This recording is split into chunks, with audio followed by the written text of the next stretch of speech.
ninth chapter, heading Benedicting the Gopis. Once upon a time, Mother Yasoda, seeing her maidservant engaged in different duties of household affairs, she personally took charge of churning butter. And while she was churning butter, she was also singing the childhood pastimes of Lord Kṛṣna and was enjoying such feelings. That's when Mother Yasoda was churning butter, at that time she tightly wrapped the end of her sari, and on account of her intense love for her son, milk was automatically leaking from her breast, which were moving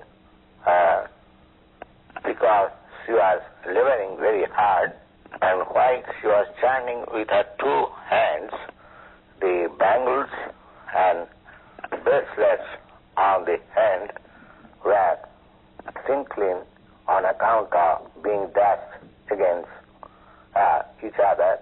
The earrings and the breast being shaked, there were drops of perspiration on the face, and the flower garland which was on her head was dispersed hither and thither, and on this picturesque sight of Mother Yasoda, Lord Kṛṣna as a child appeared before her, because he felt hungry, and by increasing the feeling and love of his mother, wanted his mother to stop churning, indicating that her first business was to suck him breast first. He indicated in such a way that the mother was informed that she must suck her breast to Kṛṣna at first, and then she should churn again. Next, at that time, Mother Yasoda took her son on the lap and pushed the nipples of her breast within the mouth of Kṛṣna, and while Kṛṣna, sucking the milk, was smiling, she was enjoying the beauty of the face of her child. Just at this time, the milk pan, which was on the oven, all of a sudden become swollen. Mother Yasoda, just to stop the overflow of the milk on the ground, immediately left aside Kṛṣna and went to the oven to get down the milk pan. When Mother Yasoda left Kṛṣna in that state, he became very much angry, and his lips and eyes became red on account of anger. He pressed his teeth on the lips, and taking a stone piece, immediately broke the butter pot, and taking butter out of it, and with false tears on his eyes, began to eat the butter in a secluded place. In the meantime, Mother Yasoda returned to the churning place after setting the overflowing milk pan in order, and when she returned back, she saw that the garland pot in which the churning tuber was kept was broken, and she could not find his boy on the spot.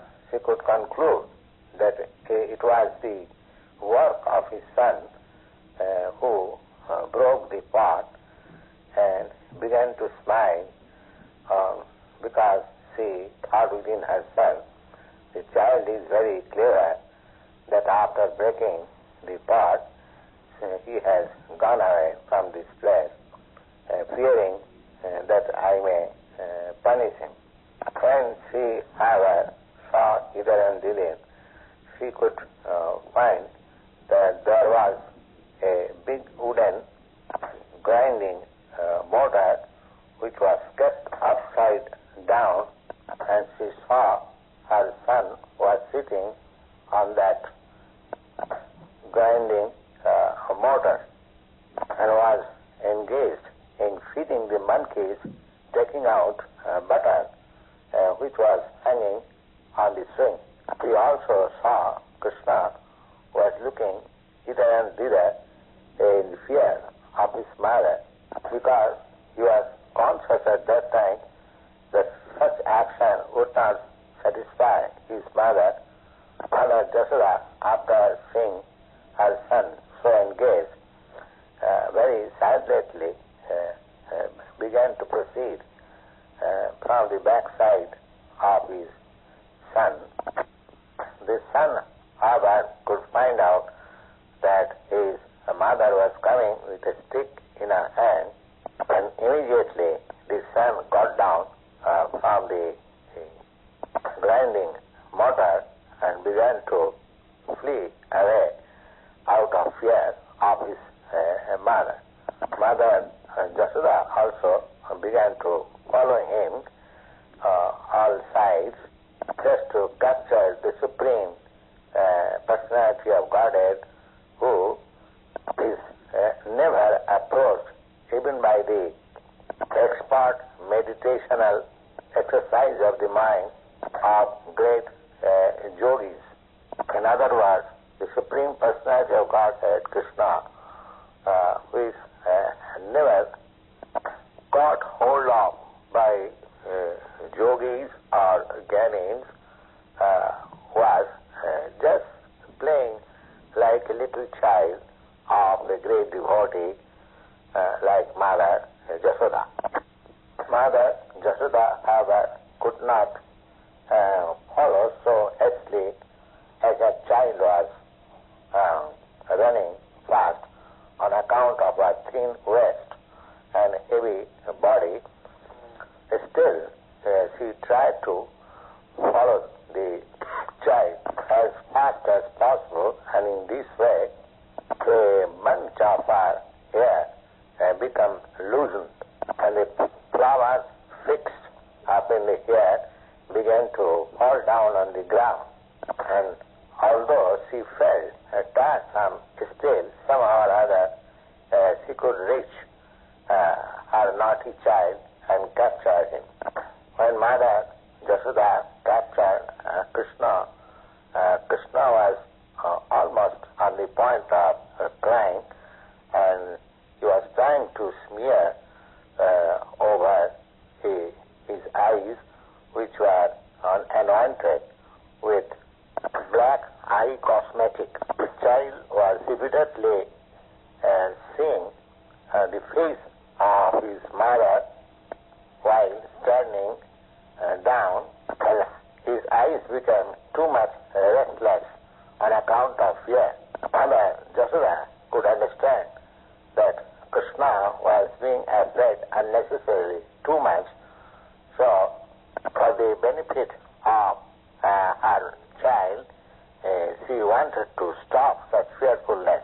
Next time, being the topmost well-wisher of her child, Mother Yasoda began to think within herself, if the child would be too much fearful of her, I do not know what would happen to him.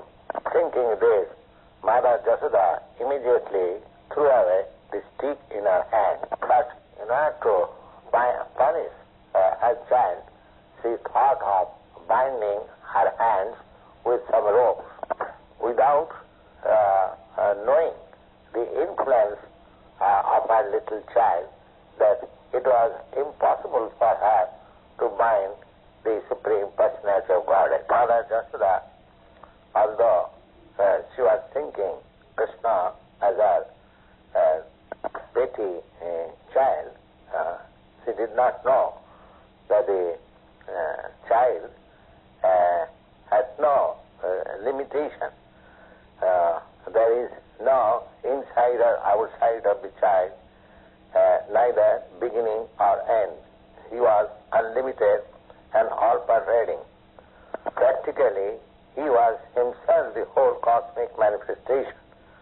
Still, Mother Yasoda, thinking of Kṛṣṇa as her child, although he was beyond the reach of all senses, she endeavored to bind up the child with the wooden grinding mortar.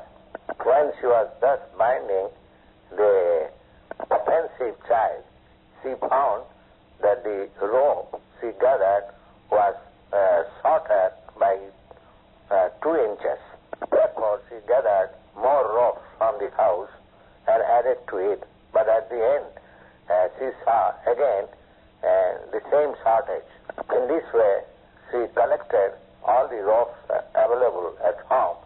But when the final lotting was recovered, she saw that it was still shorter. Thus, Mother Yasoda, while smiled, became astonished how it was happening. Next paragraph. While Mother Yasoda was trying to bind her son, she became too much tired and she was perspiring. And on account of her being fatigued, the garland on her head fell down. Lord Kṛṣna at that time appreciated the hard labor of his mother, and therefore being compassionate on his mother, agreed to be bound up by the ropes of Mother Yasoda. In other words, Kṛṣna's playing as human child in the house of Mother Yasoda was his own selected pastime. Otherwise, nobody can control the Supreme Personality of Godhead. As the pure devotee surrenders himself unto the lotus feet of the Lord, either he may protect the devotee or vanquish the devotee forgets his own position. Similarly, the Lord also feels transcendental pleasure by submitting himself under the protection of his devotee, which was exemplified by Kṛṣna's surrender unto his mother Yasoda. Next one. Kṛṣna is his supreme bestower of all kinds of liberation to his devotees, but the benediction which was bestowed upon Mother Yasoda was never experienced even by Lord Brahma or Lord Shiva or Mother Goddess of Fortune. The Supreme Personality of Godhead, who is known as the son of Mother Yasoda or the son of Maharaj Nanda, is never so completely become known to the yogis and the gyanins as he is easily available to his devotee. Either he is appreciated as the supreme reservoir of all pleasure by such yogis and gyanins. After finishing this business, when Mother Yasoda engaged herself in the household affairs, at that time Kṛṣna, bound up with the wooden mortar, could see in his front a pair of trees known as a pair of Arjun trees. The great reservoir of pleasure, Lord Sri Kṛṣna thus thought himself that Mother Yasoda, first of all, left me without feeding me sufficiently her breast milk, and therefore I broke the pot of sugar and distributed the stocked butter in charity to the monkeys. Now she has again bound me up with the wooden mortar. I shall do something more mischievous than before.